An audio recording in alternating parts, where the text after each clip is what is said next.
कैसे आएंगे भगवान, कैसे आएंगे भगवान। तूने आंगन नहीं तुम्हारा, तेरा गंगा बड़ा तुम्हारा। तूने आंगन नहीं तुम्हारा, तेरा गंगा बड़ा तुम्हारा। कैसे आएंगे भगवान, कैसे आएंगे भगवान, कैसे आएंगे भगवान, कैसे आएंगे भगवान।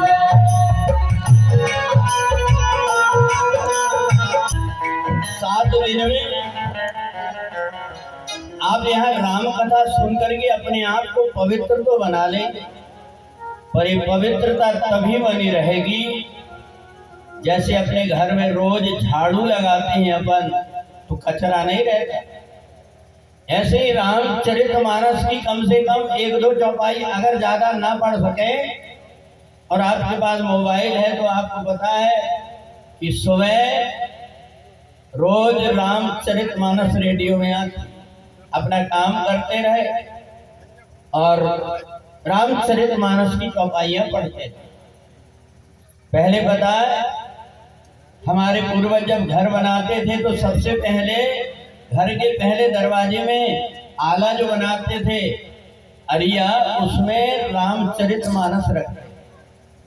और क्यों रखते थे पता है? जिसके घर में, जे घर में रामायण आही, भूत प्रेतता भूल न जाए। रामचरितमानस की किताब आप रख दो दरवाजे में, भूत प्रेत कभी उस घर में प्रवेश नहीं करते। पर हम लोग धीरे धीरे करके अपने धर्म ग्रंथों को भूलते जा रहे। कई के यहाँ रामायण होगी, परंतु जाकर के देखना इतना गर्दा लगा होगा, जाला लगा होगा, कई दिन से साफ नहीं होता। तो रामचरितमानस भगवान राम का मंदिर है, उसकी जब हम हिफाजत करेंगे तो धर्मो रक्षति रक्षिता। रामचरितमानस का ग्रंथ हमारी रक्षा करता। आपने राम जी की बड़ी पावन कथा सुना। सज्जनों, माता बहनों, रामचरितमानस के ग्रंथ का जो राम वनवास का प्रसंग है, ऐसा प्रसंग है कि जहां बिना किसी अपराध के भगवान राम को 1 वर्ष नहीं 14 वर्ष के लिए वनवास जाना पड़ा। अपने बेटा को कह करके देखो जरा, एक दिन बाहर रहे तो वो हाथ पकड़ के तुमको बाहर कर दे। पर रामचरितमानस ग्रंथ तो देखिए राम जी का कैसा चरित्र है। काकभूषण जी गरुड़ जी को कथा सुनाते सुनाते आंख में आंसू भर आए। गरुड़ जी ने कहा कि आपकी आंख में आंसू आ गए। बोले राम जी का जब मैं याद करता हूँ तो मेरा हृदय भर आता है। तो काकभूषण जी ने कहा ये तो बताइए कि राम जी का स्वभाव कैसा? बोले अस स्वभाव कहूँ सुनहु न देखूं, और के ही खगेश रघुपति सम देखूं, के ही खगेश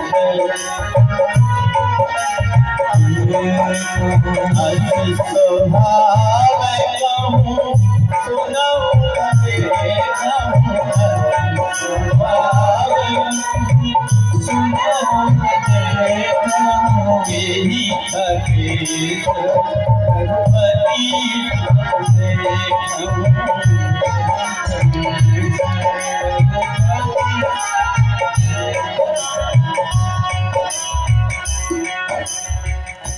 राम जी का स्वभाव ऐसा है। जिस समय माता कैकेयी ने, आप अभी सुन रहे थे, देखें रामचरितमानस में ये 2 महिलाएं जिन्होंने राम जी के चरित्र को हम लोगों तक पहुंचाया है।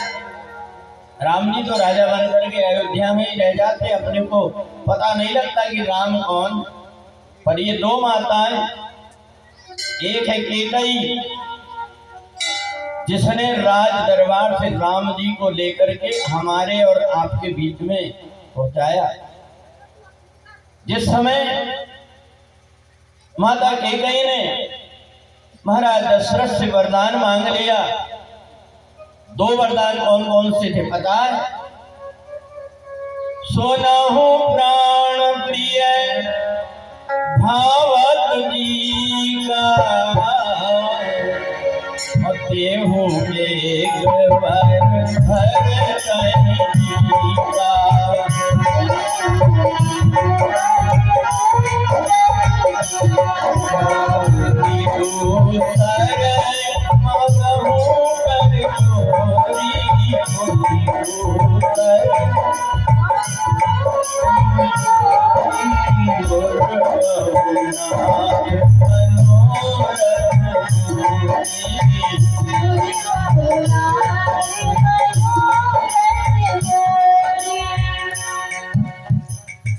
दूसरा जो वरदान था, तापस भेष विशेष उदासी 14 वर्ष राम वनवास। जैसे राम जी के वनवास की बात आई, राजा दशरथ मूर्छित हो गए। भगवान राम ने देखा कि अगर मैं यहाँ अयोध्या में रहूंगा तो मैं उन गरीबों के पास तक नहीं पहुंच पाऊंगा जिनको लोगों ने अछूत मान लिया, जिनकी छाया भी नहीं छूना चाहता कोई। भगवान राम अपनी माँ कौशल्या के पास आकर के माँ से कहते, माँ मेरे को आप आज्ञा दे दो। भगवान राम से कहा कौशल्या ने, राम तूने बहुत बड़ी गलती किया, स्वर्ग नहीं त्यागना था। एक तो स्वर्ग छोड़ करके नहीं आना था, और आए थे तो इस राजकुल में नहीं आना था जहां से तुमको 14 वर्ष के लिए वनवास डाला। तो माता कैकेयी ने भगवान राम जी को जो वनवास भेजा था, इस वनवास में राम जी का चरित्र हमारे को दिखाई दिया। केवट से पूछा किसी ने कि एक बात तो बताइए कि राम जी किस चीज से प्रसन्न होते हैं?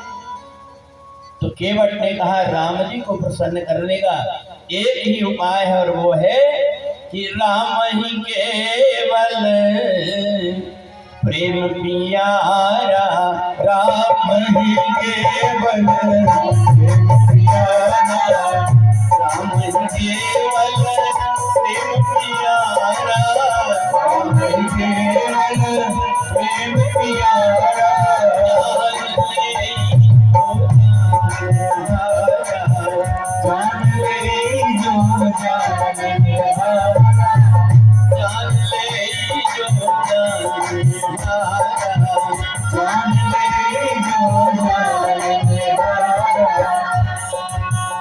रामचरितमानस का ये सूत्र है कि अगर राम जी से हमें जुड़ना है तो राम जी के प्रति प्रेम होना चाहिए।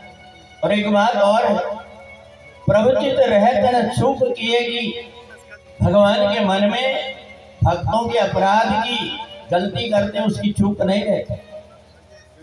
एक गांव में एक बहेलिया था, उसका रोज का नियम था कि जब तक भगवान को भोग नहीं लगा देता तब तक के वो भोजन नहीं करता। एक दिन उसने देखा कि 3 दिन से भोजन नहीं किया है। शिकार खेलने के लिए आया, वहां ना उसके पास कंद मिले, ना फूल मिले, ना फल मिले। तो उसने एक मृग मारा, मृग मार करके और उसका ही मांस ले जाकर के जब भगवान की मूर्ति पर रखा तो वहां के पंडित बड़े क्रोधित हो गए। क्रोधित होकर के उन्होंने कहा, मूर्ख, तेरी को इतनी अकल नहीं है, भगवान के ऊपर तूने मांस चढ़ा दिया। भगवान भोलेनाथ से प्रार्थना किया, भोलेनाथ ये तो बताइए, इसने आपके ऊपर मांस चढ़ा दिया और आपको जरा सा भी क्रोध नहीं आया? भगवान भोलेनाथ ने कहा कि देख, ये उस भक्त की क्या मेरे प्रति भावना है तेरे को पता नहीं है, मैं बताता हूं तेरे से।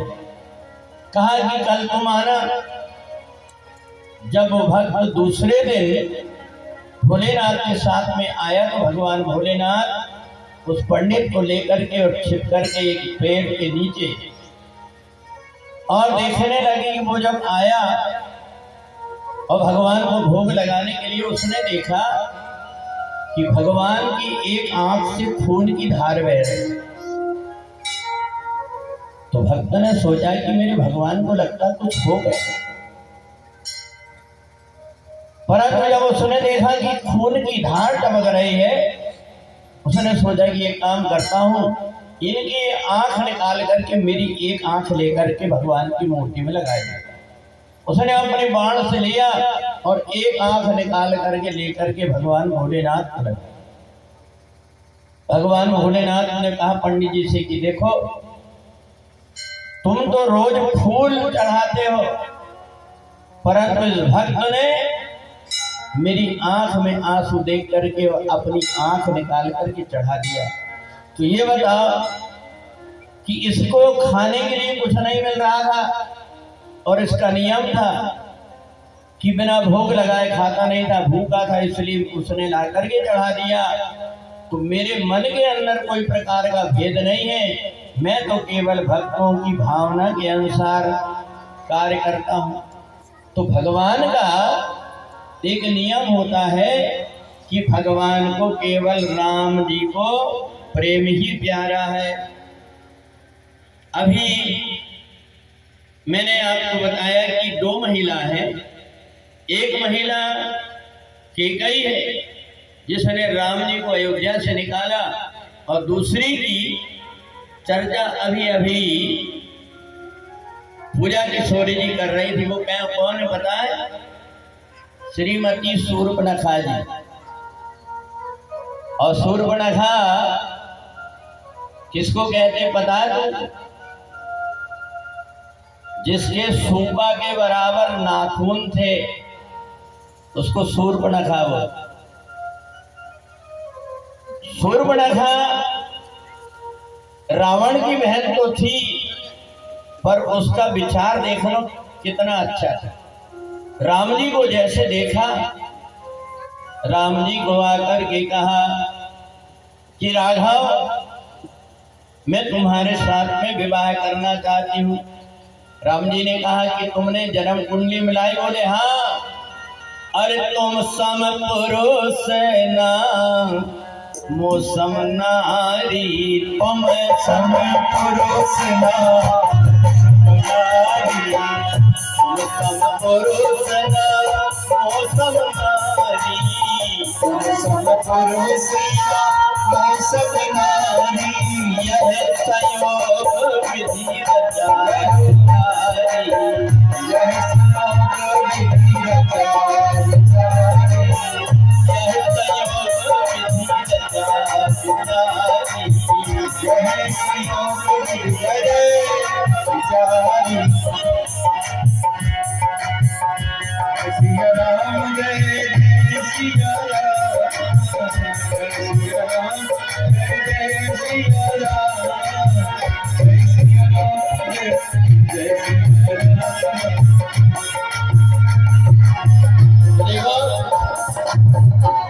शूर्पणखा ने जैसे कहा कि ब्रह्मा जी ने ही मेरी और आपकी जोड़ी बनाई, तो हनुमान जी महाराज पहुंच गए ब्रह्मा जी के पास में। बोले बाहर निकलो। ब्रह्मा जी घबरा गए, हनुमान जी को देख करके बोले क्या बात? बोले राम जी की और शूर्पणखा की तुमने जोड़ी कैसे बनाई?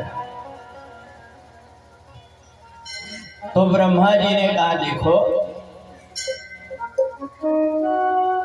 शूर्पणखा कौन सी गलत बात कह रही? यही तो कह रही ना, तुम सम पुरुष ना मौसम नारी। बोले देखो, एक तुम हो जो राजा के यहाँ जन्म लेने के बाद में भी नंगे नंगे पैर भक्तों के लिए आए, क्योंकि इन भक्तों को दानव सताते हैं। और मैंने भी ये प्रतिज्ञा किया है कि निश्चर हीन करो मही, कि राक्षसों से हीन पृथ्वी को करूंगी, इसलिए मेरी और तुम्हारी जोड़ी बनी है।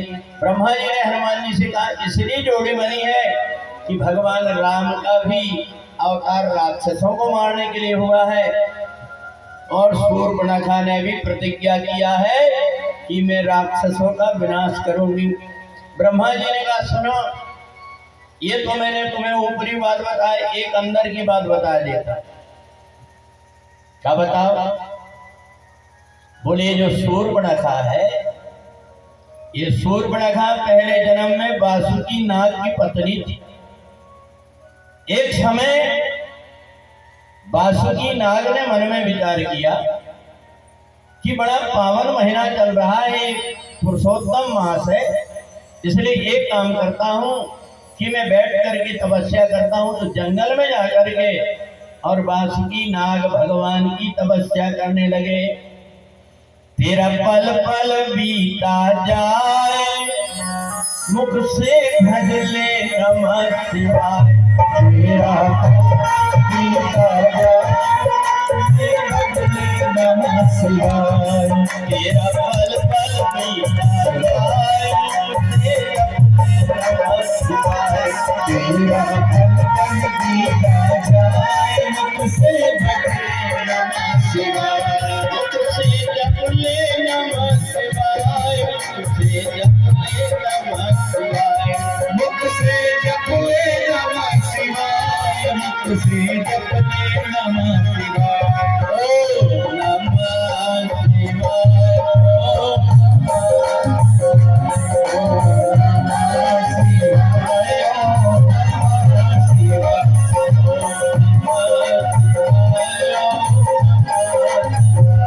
ओम नमः शिवाय।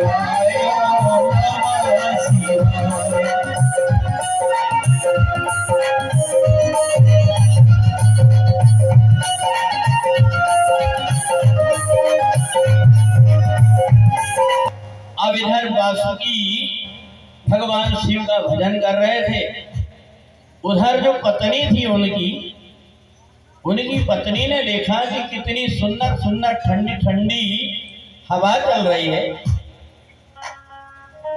अपनी सहेली से कहा एक काम करो, हम कहीं नदी के किनारे चल करके बढ़िया से वृक्ष में झूला डाल करके और झूला डाल करके हम लोग झूला झूलेंगे, ठंडी ठंडी हवा चल रही।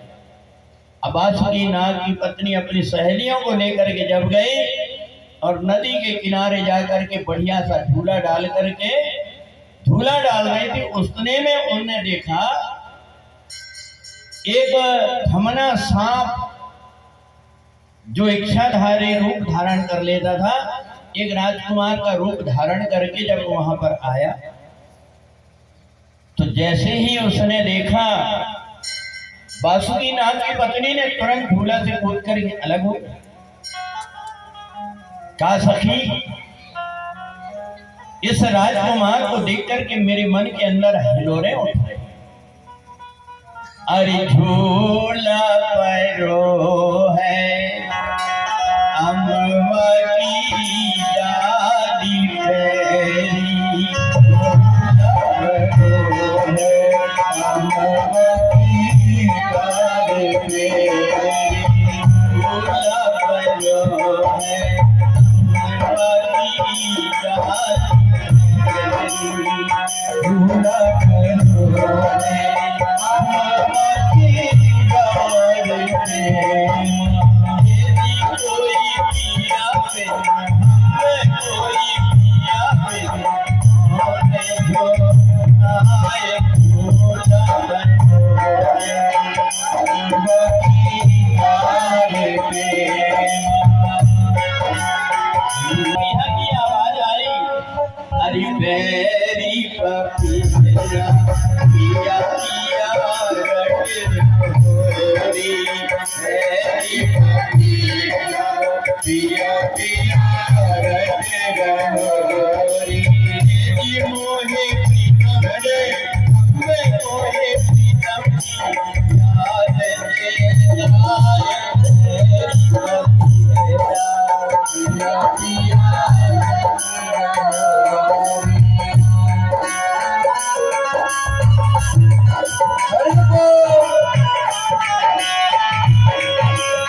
वासुकी नाग की पत्नी को वासना जागृत हो गई और उन्होंने वो राजकुमार को पकड़ करके लेकर के एकांत में लेकर के गई। उधर से महाराज प्रताप भानु आ रहे थे और प्रताप भानु जो राजा थे उनके राज्य का ऐसा नियम था कि एक भी कोई व्यक्ति पाप कर्म नहीं करता। पता जहां जहां एक यज्ञ की बात थी, प्रताप भानु ने हजारों यज्ञ किया था और भगवान से कुछ नहीं मांगा। हृदय न कछु फल मन संधाना, मन में कोई प्रकार की विचार नहीं, सब परमात्मा को अर्पण कर दिया। प्रताप भानु ने देखा कि मेरे राज्य में ये पाप कर्म करने की हिम्मत किसकी है। जैसे देखा तो घोड़ा का जो चाबुक था, वो घोड़ा का चाबुक निकाल करके तुरंत प्रताप भानु ने, और जैसे ही घोड़ा का चाबुक लिया तो धमना तो वहां से भाग गया, परंतु वो जो वासुकी की पत्नी थी वो जैसे पकड़ में आए, उन्होंने तुरंत लेकर के और उसको घोड़े की मार जब शुरू किए तो उसने रो रो करके बताई कि मैं वासुकी नाग की पत्नी हूं। कहा मूर्ख, मेरे राज्य में तू पाप करने की तेरी हिम्मत। राजा प्रताप भानु तो वहां उसको दंड दे करके आगे चले गए। थोड़े दिन के बाद में जब वासुकी नाग वापिस आए, उन्हें आकर के देखा पत्नी की हालत खून से लथपथ। कहा देवी ये तो बता कि तेरे ये हाल किसने किया। तो नारी स्वभाव से प्रपंच करके कहने लगी कि देखो महाराज प्रताप भानु मेरी तरफ देख करके उनकी नीयत खराब हो गई और मैंने उनका कहना नहीं माना, इसलिए मेरे को मार मार करके मेरी ये हालत कर। वासुकी नाग को बड़ी गुस्सा आई। वासुकी नाग ने कहा कि राजा प्रताप भानु की इतनी हिम्मत कि तुमको उसने ऐसी बुरी नियत से देखा, मैं जाऊंगा और जाकर के राजा प्रताप भानु को डस दूंगा, उसके प्राण निकल जाए। वासुकी नाग जब चला तो जहां तहां से पेड़ पौधों से, पशु पक्षियों से, संत मुनि महात्माओं से राजा प्रताप भानु के गुण सुनता कि राजा प्रताप भानु जैसे कोई राजा नहीं जिसके राज्य में कोई पाप कर्म करने की हिम्मत नहीं करता। वासुकी ने सोचा कि मैं जिस राजा के विषय में सुन रहा हूं, मेरी पत्नी बता रही वो बात सत्य है कि ये बात सत्य।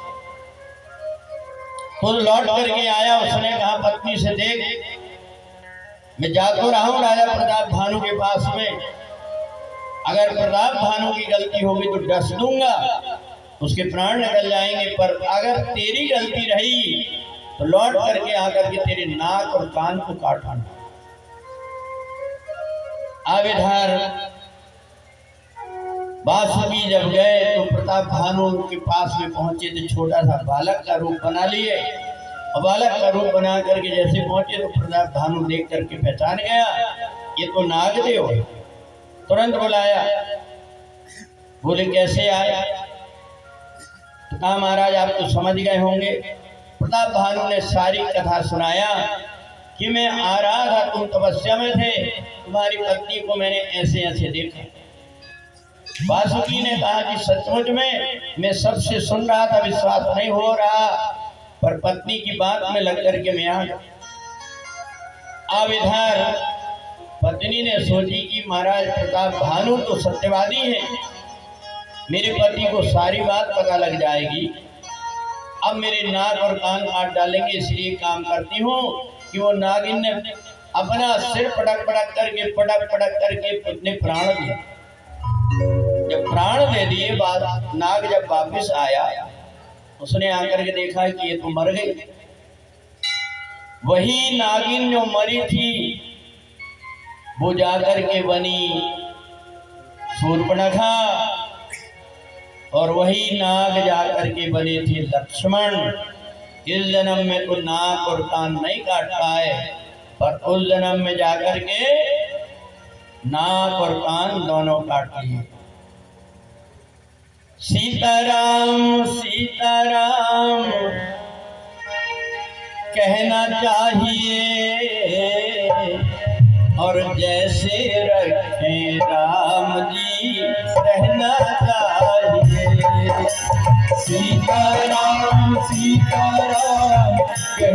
चाहिए जैसे रघुराम जी रहना चाहिए।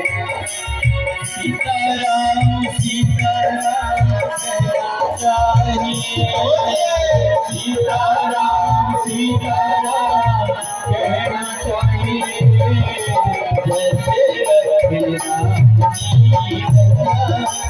जी रहना चाहिए, जैसे रघुराम जी रहना चाहिए।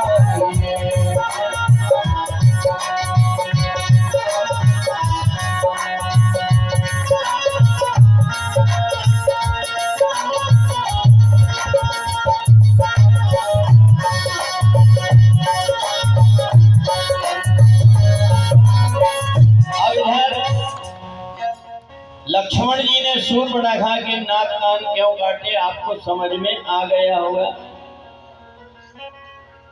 भगवान राम मर्यादा पुरुषोत्तम है, पर उन्होंने नाक कान इसलिए क्योंकि पहले जन्म का बदला लिए।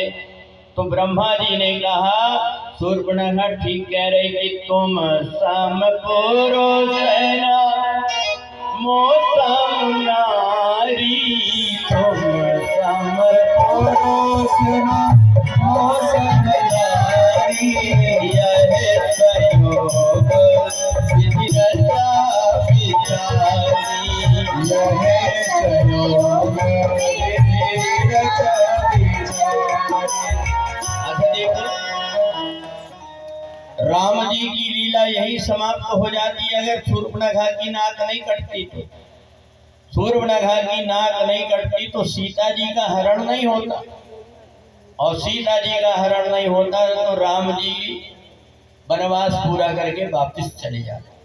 तो एक ही है जिसने राम जी को अयोध्या से वन में लाया, और एक शूर्पणखा है जिसने अपनी नाक कान कटा करके भगवान को लंका तक लेकर। रावण ने जैसे देखा शूर्पणखा की हालत और शूर्पणखा की दशा को देख करके रावण को सारी बात पता लग गई कि दो तपस्वी आए हैं और उन्होंने नाक कान को काट लिया। तो रावण के मन में शंका हो गई कि खर और दूषण दोनों को जिसने मार दिया वो साधारण मनुष्य नहीं हो सकता। क्यों कि खर दूषण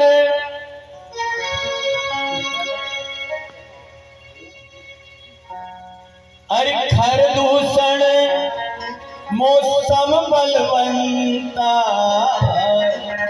अति नहीं कुमार बिना भगवंता, कुमार बिना भगवंता, हरि दूषण मौसम बलवंता,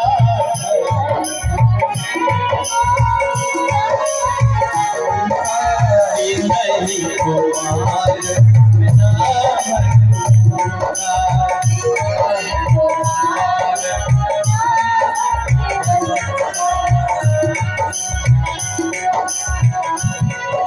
अच्छा देखना, यहाँ रावण बड़ा विचारवान था। उसने कहा कि खरदूषण को जिसने मारा वो मनुष्य नहीं हो सकता, वो तो भगवान ही होंगे। अगर भगवान होंगे तो हो यही भजन ना और तामस देहा, मन क्रम वचन मंत्र देहा,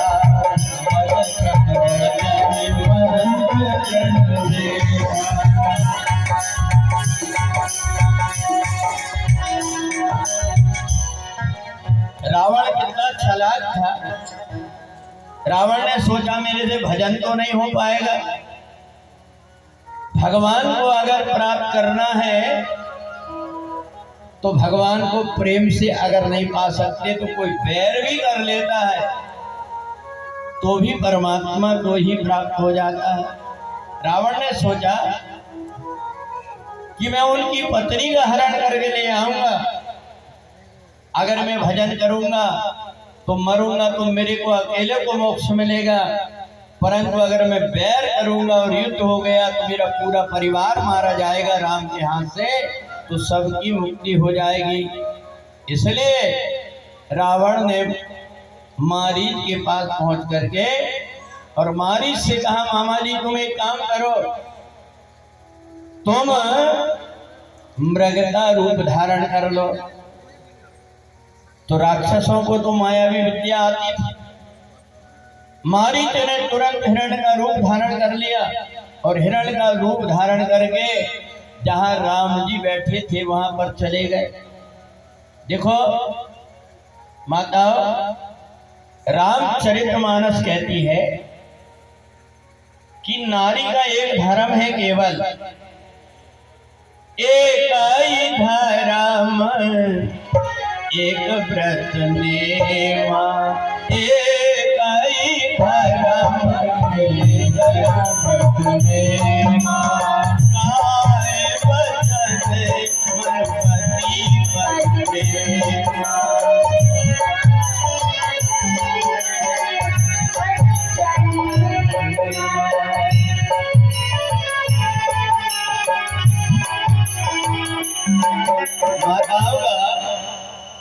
एक धर्म है अपने पति का मन दुखे ऐसा कोई आचरण ना करके पति के साथ में अपनी सम्मति मिला करके अगर रहती है, वो घर स्वर्ग बन जाता है।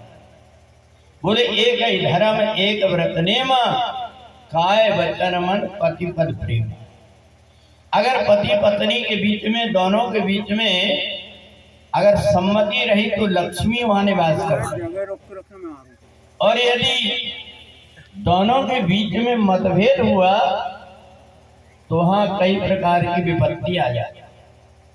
क्योंकि रामचरितमानस में कहा, जहां सुमति तहां संपत्ति नाना और जहां कुमति तहां विपत्ति निधन। तो इसलिए अगर पति पत्नी दोनों के बीच में अगर सुमति होती है तो लक्ष्मी वहां पर निवास करती। इधर सीता जी की एक गलती हो गई। सीता जी ने भगवान राम को वनवासी भेष था, और वनवासी भेष में भी होते हुए राम जी के द्वारा एक निरपराध जीव की हत्या कराने के लिए कहा। सुनाहु देव रघुवीर कृपाला, यही मृग कर अति सुंदर छाला, यही मृग कर अति सुंदर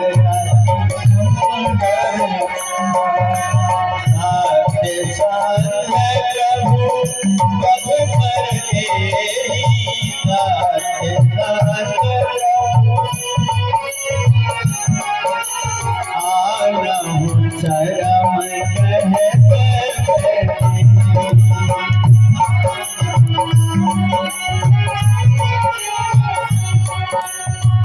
सीता जी ने एक गलती ये किया, राम जी को आज्ञा दे दिया। राम जी को आज्ञा दिया कि जाकर के मृग मार करके इसकी चमड़ी लेकर के आ। देखो वैसे पत्नी का और पति के अलग अलग धर्म हैं। अगर पत्नी गलती करती है कोई बात के लिए तो रामचरितमानस में लिखा है कि अगर पत्नी गलती करती तो उसको ताड़ना देना चाहिए। ताड़ना माने थोड़ा डांट फटकार करके रखना चाहिए अगर पत्नी गलती करती। और बोले आदमी गलती करे तो, बोले आदमी गलती करे तो उसको मार डालना चाहिए, गोली से उड़ा देना। रामचरितमानस में लिखा। अच्छा देखो हम प्रमाण बता रहे हैं, दोनों के अपने अलग अलग धर्म हैं। जिस समय बाली ने भगवान से पूछा कि मैं बैरी सुग्रीव प्यारा और कारण कवन नाथ मोहि मारा। बाली ने कहा कि मेरे से कौन सा बैर था जो आपने मारा। भगवान ने कहा अनुज वधू भगनी सुत नारी और 69 कन्या समये चारी, और इन्हीं को दृष्टि बिलो गई जोई, और ताही बधे कछु पाप न होई। कहा अगर पत्नी गलती करती है तो उसको थोड़ा सा डांट फटकार देना चाहिए, पर देखो दोनों के कितना अच्छा है। इनको जो महिलाएं हैं, इन महिलाओं के लिए इनको कहा का बड़ा सम्मान किया जाता है। ये कौन है? बोलते हैं इनकी धर्म पत्नी। अच्छा, तुमको कोई नहीं कहता कि ये इनकी धर्म पतना कहते? कोई नहीं कहता। तो इसलिए इनका इतना सम्मान भी है। अच्छा, इतना सम्मान क्या है तो तुमको आदमी लोगों को जलन नहीं होना चाहिए, क्योंकि इनको देवी भी कहते हैं, पर तुम्हें कोई देवा नहीं कहता। इनका नाम लक्ष्मी देवी, शांति देवी, उमा देवी इनके नाम, और अपने नाम के आगे कोई देवा नहीं। अच्छा, कई लोगों को जलन होती है कि क्यों हमको देवा नहीं कहते, इनको देवी क्यों कहते हैं। देखो, ये करवा चौथ का व्रत करती किसके लिए? आदमी की दीर्घायु के लिए। ये तीजा का व्रत करती किसके लिए? पति की दीर्घायु के लिए। ये 16 सोमवार का व्रत करती किसके लिए? पति की दीर्घायु के लिए। श्रीमान जी तुम बता दो, तुम इनके लिए कौन सा व्रत करते? कोई मानेगा? कोई नहीं करते, और इसलिए इनको देवी कहा जाता है। पर इनके भी बड़े दिमाग चलते। एक बार एक पंडित जी के पास में एक पत्नी पहुंच गई, गांव की महिला। कहा पंडित जी बड़े लड़ते, कोई उपाय बता। पंडित जी ने कहा देखो, आदमी की गुस्सा है, शांत हो जाती है। तुम एक काम करो कि सोमवार की सोमवार अपने पति के चरण को धोकर के 2 बूंद जल पी लिया। उनको देख करके लगेगा कि देखो जो उपास के दिन मेरा कितना सम्मान करती, उनका मन बदल जाए। तो पत्नी ने कही रोज रोज मैं पीऊं कि कभी बेबी पी है मेरे को? तो ऐसा जो है, घर ही में मंदिर बनई हो, तीरथ कभी घूमन न जइहा। घर ही में मंदिर बनई हो, घूमन न जइहा। घर ही में मंदिर बनई हो, तीरथ कभी घूमन न जइहा। घर ही में मंदिर बनई हो, तीरथ कभी घूमन न जइहा। सास को बोला ससुर को शंकर, सास को बोला ससुर को शंकर। पति को विष्णु बनई हो, तीरथ कभी घूमन न जइहा। पति को विष्णु बनई हो, तीरथ कभी घूमन न जइहा। हरि को मंदिर बनई हो, तीरथ कभी घूमन न जइहा। मंदिर बनई हो, तीरथ कभी घूमन न जइहा।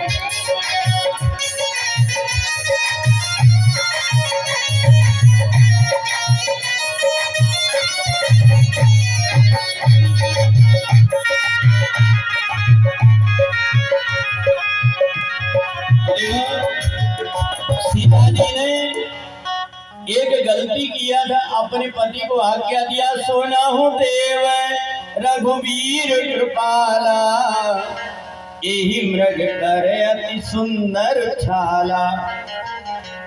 राम जी को लगा कि सोने से सीता को जब इतना प्रेम है तो जहाँ सोने की नगरी है वहां पहुंचा देता।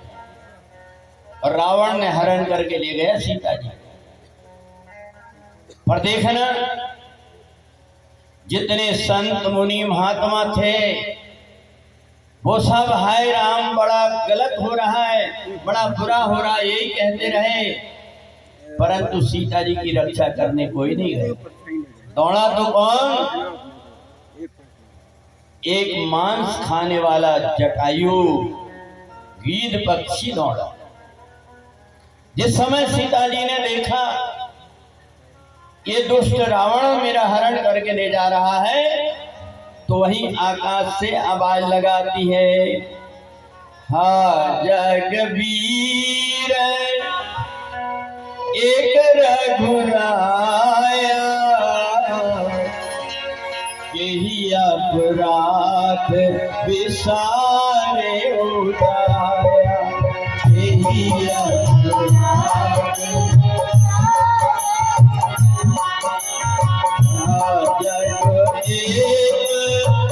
वीर रघुराया, वीर रघुराया, यही अपराध सारे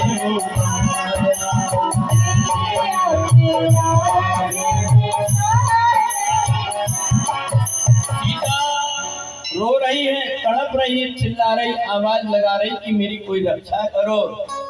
संत मुनि महात्मा देख रहे, मुंह में हाथ रख करके, पर गीधराज सुनियारत वाणी, रघुकुल तिलक नारी पहचानी, रघुकुल तिलक नारी पहचानी, रघुकुल तिलक नारी पहचानी, रघुकुल तिलक नारी पहचानी। जटायु सीता जी की आवाज को पहचान गया। देखो ये जो जटायु है, जिस समय पर भगवान का जन्म नहीं हुआ था, उस समय जटायु वन में रहकर के एक महात्मा था, तपस्या कर रहा था, पर भूख के कारण इसने मांस का आहार कर लिया था, इसलिए दूसरे जन्म में जाकर के एक गीध बना। परंतु जब मनु और शत्रुपा दोनों की दोनों तपस्या कर रहे थे, उस समय ये महात्मा के रूप में जटायु था। इसने सुन लिया कि भगवान का अवतार होने वाला राजा दशरथ के यहाँ। तो जिस समय राजा दशरथ शनि के साथ में युद्ध में मूर्छित हो गए थे, तो उस समय जटायु ने देखा ये चक्रवर्ती राजा है और इन्हीं के यहाँ तो भगवान का अवतार होना है। तो सरयू जी से जल ला करके राजा दशरथ के ऊपर छिड़क करके अपने पंखों से हवा की। राजा दशरथ की जब आंख खुली, राजा दशरथ ने देखा ये पक्षी ने मेरे प्राण को बचाया, इसलिए कहा गीधराज मैं तुम्हें वरदान देना चाहता हूं। तो जटायु ने कहा महाराज आप और मैं दोनों मित्र बन गए, आप अगर देना चाहते हो तो मेरे को अपना बड़ा बेटा दे दो। राजा दशरथ ने नीचे सिर कर लिया, गीधराज मेरी तीन पत्नी है परंतु बेटा एक भी नहीं। तो जटायु ने कहा महाराज जब कभी हो तो बड़े बेटा को मेरे को दे देना, आपने वचन दिया। और जिस समय भगवान का अवतार हुआ तो कौशल्या को बोल करके राम जी को लेकर के सरयू जी के किनारे जब राजा दशरथ जटायु को देने गए, तो जटायु राम जी को लेकर के गोद में नाचने लगा। राजा दशरथ लौट करके वापिस आने लगे।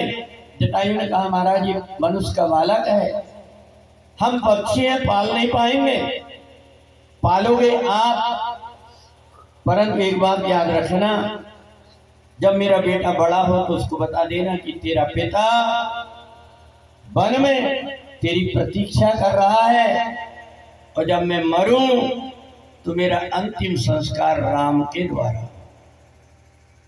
आज जब जटायु ने देखा सीता जी को, पहचान लिया ये तो मेरी बहू, तुरंत रावण के साथ में युद्ध करने लगा।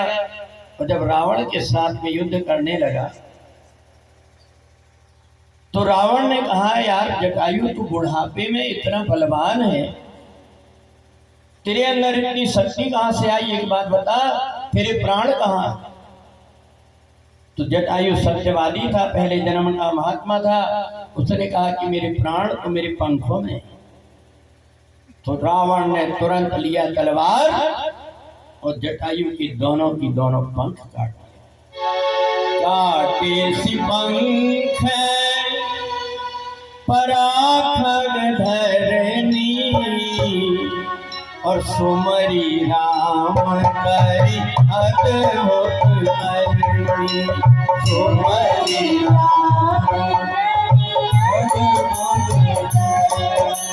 सुमरी राम करी अद्भुत करनी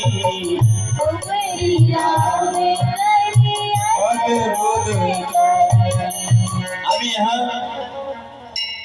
भगवान राम जब सीता जी को ढूंढते ढूंढते आ रहे थे तो राम जी के कान में आवाज आई, रघुकुल भूषण राम तुम्हारी याद सतावे, तुम्हारी याद सतावे, रघुकुल भूषण राम तुम्हारी याद सतावे, तुम्हारी याद सतावे, रघुकुल भूषण राम तुम्हारी याद सतावे, तुम्हारी याद सतावे, रघुकुल भूषण राम तुम्हारी याद सतावे, तुम्हारी याद सतावे, भक्तों के प्रतिपाल हमें तू क्यों तड़पावे, हमें तू क्यों तड़पावे, ओ भक्तों के प्रतिपाल हमें तू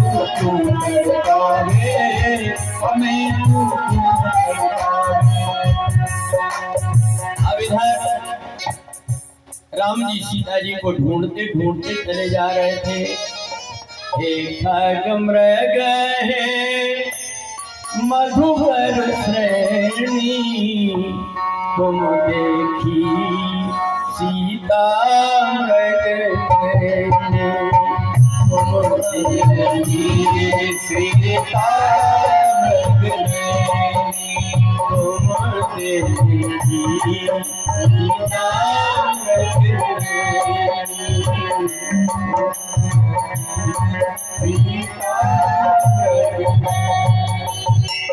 राम जी को जब आवाज आई, राम जी ने जाकर के देखा दोनों पंख कटे हुए हैं, खून से लथपथ जटायु पड़ा। भगवान राम ने तुरंत अपनी गोद में ले लिया, गोद में लेकर के अपनी जटाओं से, और जब जटायु की धूल को झाड़ने लगे तो जटायु ने आंख खोल करके देखा।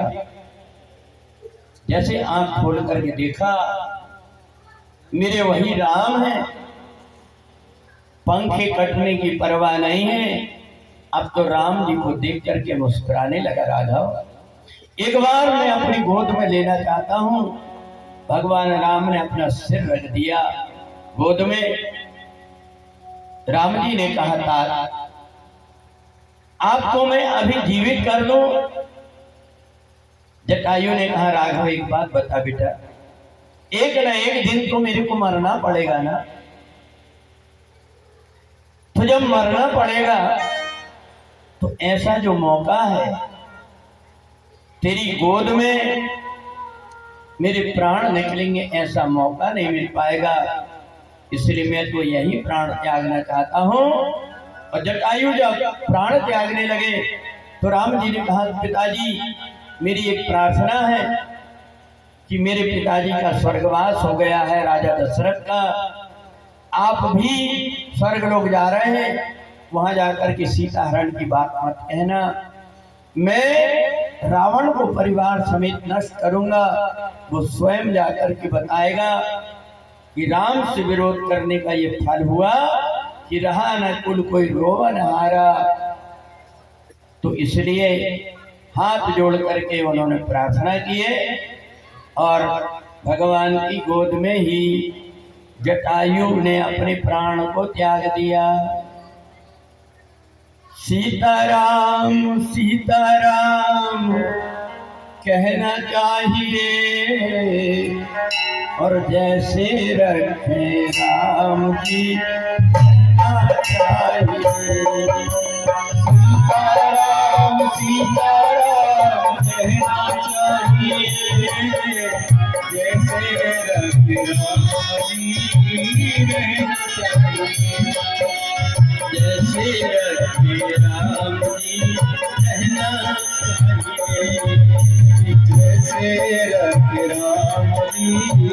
कहना चाहिए। अच्छा देखो, ये तो मैंने आपको रामचरितमानस की कथा सुना, पर कुछ लोगों को अपनी अपनी अलग अलग रुचि रहती है। कुछ लोगों को ऐसा लगता है कि ऐसी कथा हो जो हम लोगों से संबंधित। तो भगवान राम की तो कथा, भगवान राम का जो चरित्र है वो तो अपार चरित्र है। एक बार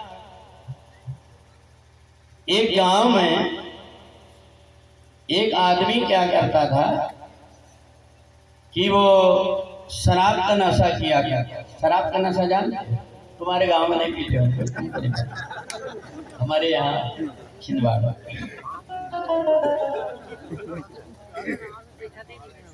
अच्छा, ये शराब पीने वाले व्यक्ति भी बड़े विचित्र होते हैं। एक बार किसी ने पूछा कि भैया एक बात बताओ, तुम शराब पी करके नाली में क्यों गिरते हो, सड़क में क्यों नहीं गिरते हो? वाह, हमको पागल को तन काटा।